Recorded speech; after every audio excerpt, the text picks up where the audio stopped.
Of all the pictures I've taken, I don't think there's one that excites the inner child in me more than this shot of a great white shark swimming gently off the coast of South Africa. But this picture, it almost didn't happen thanks to one of my least favorite animals in the world. In South Africa, there's a town called Gansbaai. The bay here is full of great white sharks. It's easy to find a tour to take you out to see them, and sightings are very regular, so it's unlikely you'll go without seeing one. What we didn't know at the time is that shortly before we got to Gansbaai, a big, bad orca had killed a poor little great white shark.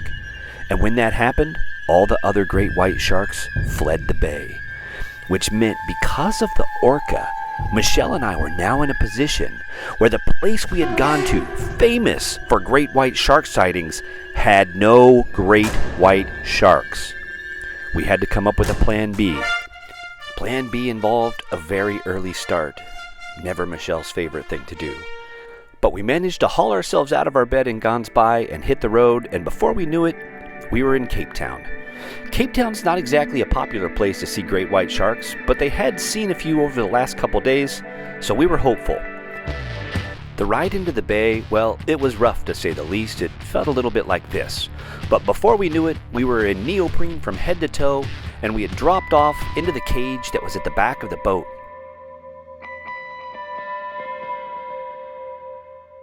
You don't wear a snorkel, there's no scuba. You just kind of hang out there with your mask on. There's a spotter, and when the spotter sees a shark, he calls it out. Before anyone else was even in the water, the spotter called out that there was a shark. I took a deep breath, went underwater, and saw my very first great white shark. Michelle was next to come down the ladder into the water, and the shark was still swimming around. I could not believe it. I had dreamed of seeing great white sharks since I was 6 years old, and now here I was in the water with a great white shark.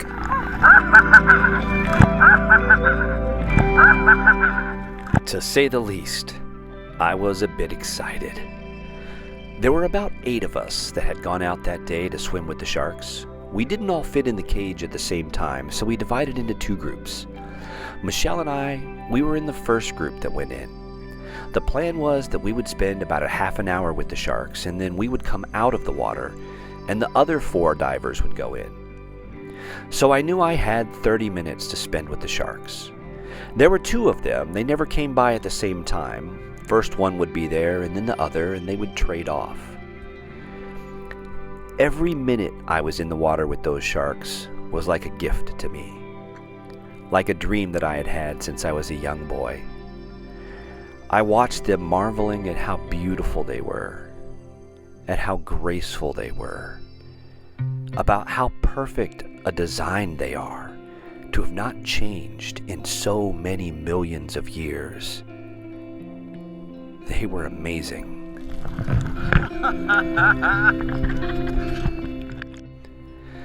People often ask if it was frightening to be in the water with these sharks. I'm almost disappointed to say that it didn't even occur to me to be afraid. The sharks completely ignored the divers. They knew that we weren't their food, and so they left us alone. They didn't even come particularly close to the cage. In fact, I would have liked them to get a little bit closer from time to time. They did their shark thing and left us be. The 30 minutes I had to be in the water with those sharks seemed to fly by, and before I knew it, it was time for Group 1 to come up out of the cage, back onto the deck of the boat, and make room for Group 2. So reluctantly, I left the water, saying goodbye to the sharks. Group 2 had barely gone down into the water when one of its members climbed back up the ladder, back onto the deck of the boat. She said that the shark had swum by and she had only wanted to see it once, and that was all she needed. So she was done. She didn't want to spend any more time in the cold water than she had to. Well, that meant there was now space in the cage for someone else. I hadn't even managed to get my neoprene off yet, so I asked the captain if I could drop back down in, and he said sure. So back in I went with the sharks. Before too much longer, another member of Group 2 came out as well, and Michelle got to come back into the water. The two of us got to spend almost 60 full minutes with those sharks, and we loved every minute of it.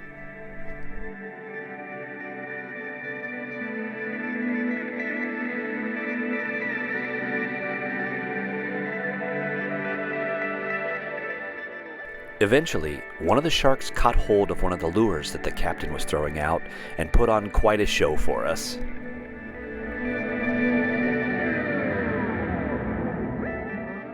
And there were even some jellyfish that showed up to keep us entertained between shark sightings.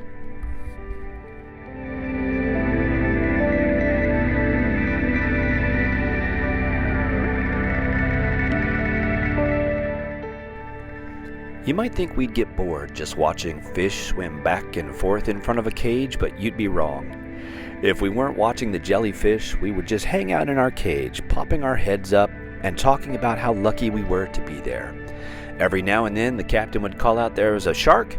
We would just take a big, deep breath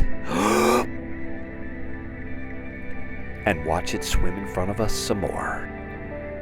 Sure, the water was freezing cold, and the sea was rough. You had to hang on to keep from being rattled around in the cage.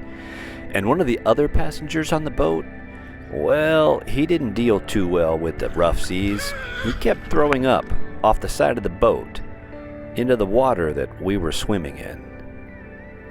But I would have stayed in the water with those sharks for another hour if they would have let me. This is the coolest thing I have ever done in my life. It's the best animal encounter I have ever had.